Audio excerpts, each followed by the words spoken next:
was eliminated. And then, of course, since that time, a number of things have happened. I lived through this in 2002, where the Liberal government also changed the criteria in which they can utilize the federal government's funding for childcare. And for early child development, for example, this is Christy Clark. I do have this thing about it. Sorry. But you know, she actually took that childcare money that was negotiated at that time through the provincial government, the federal government, and put it into things like immunization and called it early childhood development.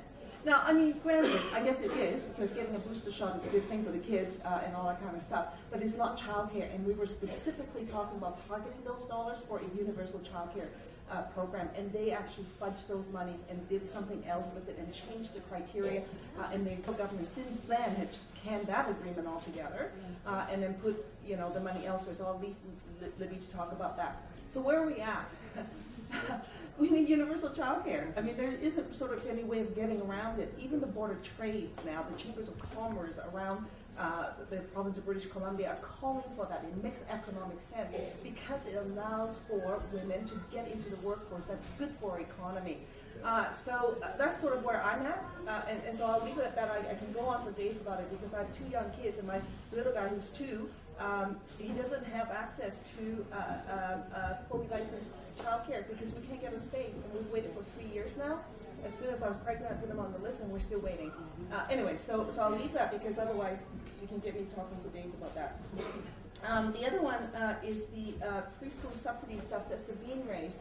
And that was one of the issues that she raised amongst many, and she again raised 2002. In fact, the budget that came down back in 2002, I call it Black Thursday, because there were so many programs and so many cuts that impacted our community. It just left you reeling, like you just sat there and just sucked it in, and you felt like you couldn't breathe. I felt like I couldn't breathe, because amongst those cuts, there were other cuts as well. The government actually brought. Hey, you guys have got good questions.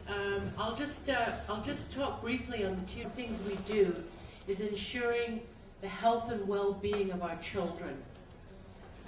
This is something that we all share responsibility for. And then I would say also the respect and dignity. Totally missed the boat.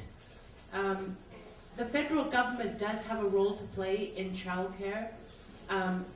We've advocated for a national childcare program. It should be like our educational system. It shouldn't be a labor market strategy. It should be early childhood development. This is something that actually helps children. It helps build safe and healthy communities. It helps support families. It's going to help you with your childcare. We know it actually costs thousands of dollars. So this will also be a big issue in the federal government. And I do want to say something about the wages. You know, we have many people in our community who come to Canada in the Live-In Caregiver program. They often work in very deplorable conditions. They often face abuse. They often don't get good wages. You know, childcare workers are amongst the lowest paid in our society. So what does that say? You know, zookeepers get more money than childcare workers. And we're talking about the precious about early education and universal child care, as well as infant care. And I think at least the park board and the city level, and also this is really difficult for me because I'm covering kind of for city, David Cadman, who couldn't make it. So he would have been able to answer a lot of the questions that I'm unable, I just don't have all those answers. What I can tell you about the child care though is we know that I hear Jenny talking about, you know, being pregnant, putting her child, you know, on a funding. Park Board has had millions and millions and millions of dollars of cuts, and we're trying to figure out how to advocate as well to federal and to provincial, because it needs to be universal. And not only this province, this is Canada-wide. Childcare is just lame. And it needs to be a #1 top of mind for every child in every community. True advocate.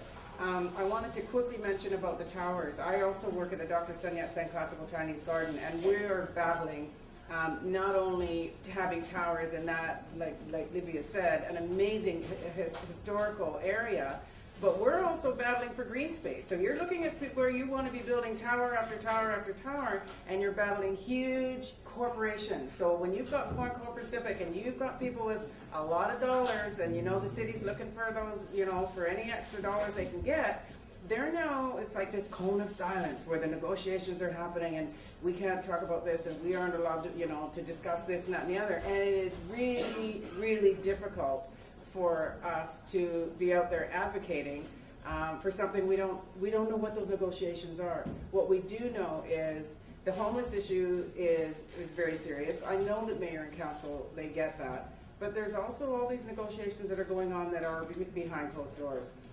Again, and what I didn't realize is the topic is really about getting out and voting, voicing your opinions. I mean, a perfect example was for any of you.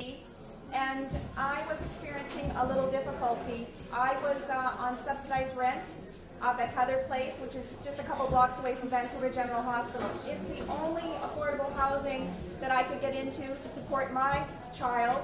I'm a single parent of a 5-year-old.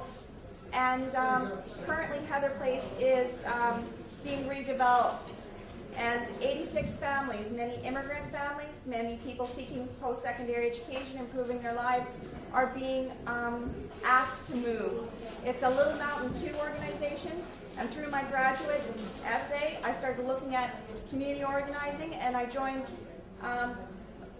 forces with Scott Clark and Grace Tate through some organizing, and was able to volunteer my time and efforts towards Van BC, along with many other wonderful volunteers. And today we have some phenomenal speakers. We have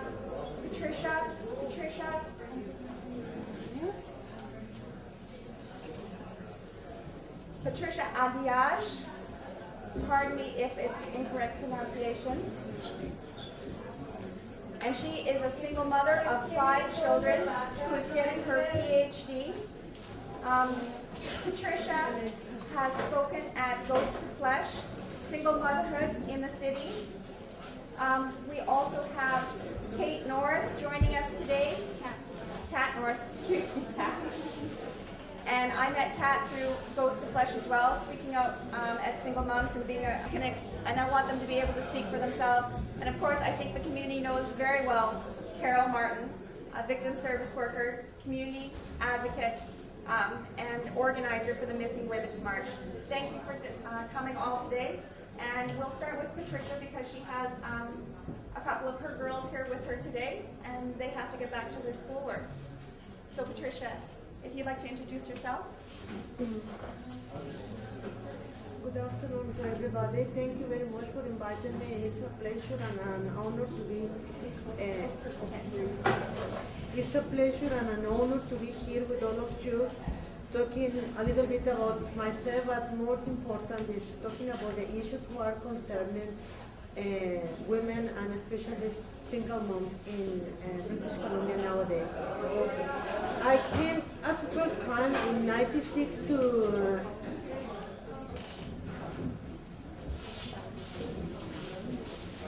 I came as the first time in '96 to Canada as an immigrant. And I have a bachelor in economics, and I have a master in urban development, and I had just finished my PhD on geography in London School of Economics. And here I married, and with 5 children, it was really for me difficult to get back to job because my children needed full-time care. After some years and some issues of domestic violence, finally last year I decided to separate, and I found myself suddenly just alone because the children went with the father, alone, looking for homeless, looking for a job. And I found that it is, as the times before, when I just came before the 2002 reforms, it was another world for women, the one I confronted there, trying to look for a job. And when I was offered a job, it was because of my, actually, probably because of my color or because I'm convert to Islam, I'm from Mexico. So I wasn't even good to work for as a model maid. It was just ridiculous for me because I'm an educated person. And then I went to the job wait program in North Vancouver.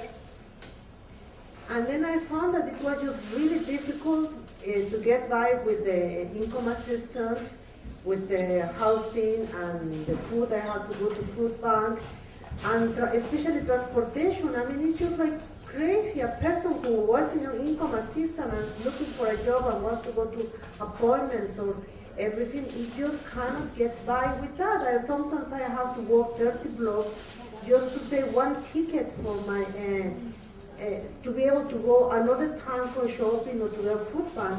So it's just terrible. So at this point I understood that something needed to be done. I started to do voluntary job in the Vancouver Statute of Women, and from there I do some workshops for the to acquire some leadership skills for facilitating community development. And then after a while, I decided to go back to school. I didn't want to go as a secretary because I don't have that patience, and because I thought something needed to be done.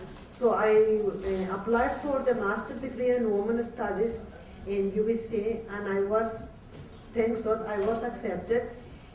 Then I understood that my previous work in Mexico as in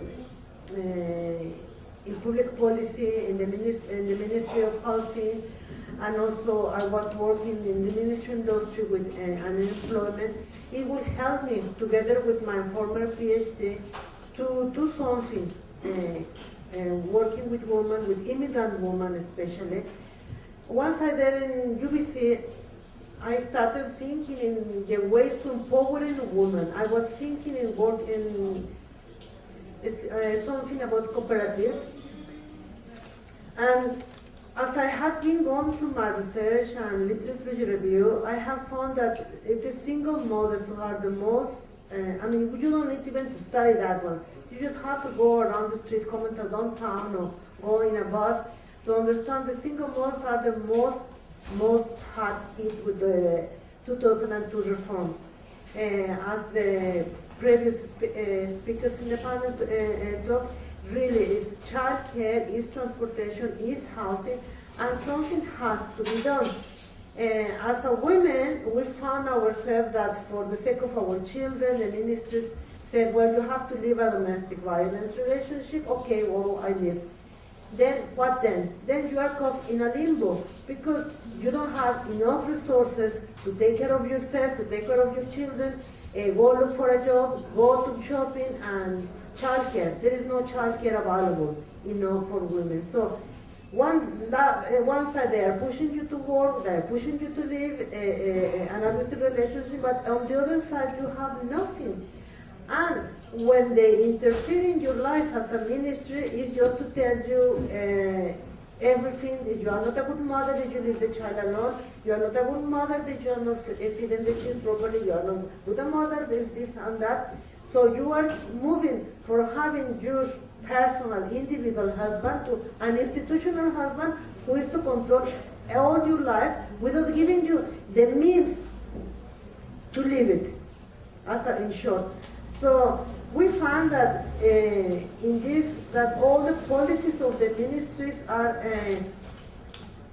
contradicting themselves, are conflicting themselves. Because, for example, as I said, the ministry is telling you have to be a good mother, you have to house your child nicely, you have to clothe him nicely, you have to feed him nicely, but on the other side you go to human resources and they say there is no money for you. You cannot go on transportation to find a job, so how am I look for my children if I don't have money to go and look for a job? Or if I find a job as a part-time job, you just make your everyday budget. You get up in the morning, you pay your 250 cents for yourself, 170 or even more for one or two children, take them to school, go to the job, go to the shopping, come from the shopping, go to the school or the childcare and go back home. And then it is just hell. I'm so glad that it is the truth. It's just hell for mothers and especially for single mothers. So, and then this is one. Then we have the Ministry of Human Resources has something, the Ministry of Children has something, and then comes translate in the tail. What does it translate say?